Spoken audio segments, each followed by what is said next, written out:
লোভী ইঁদুর। একটি লোভী ইঁদুর একটি ভুট্টা ভর্তি ঝুড়ি দেখলো। সে এটা খেতে চেয়েছিল, তাই সে ঝুড়িতে একটা ছোট্ট ছিদ্র করলো। সে গর্ত দিয়ে ঝুড়িতে ঢুকলো, তারপর প্রচুর ভুট্টা খেলো। ভুট্টা খেয়ে যখন তার পেট ভরে গেল, সে খুব খুশি হলো।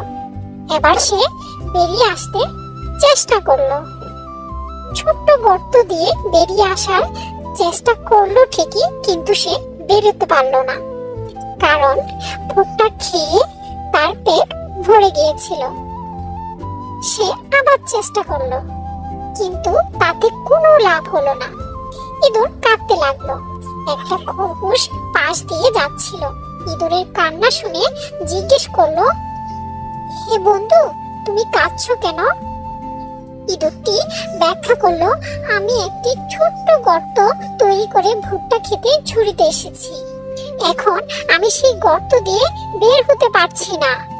খরগোশ বলল, আপনি খুব বেশি খেয়েছেন বলেই আপনার পেট সংকুচিত হওয়া পর্যন্ত অপেক্ষা করুন।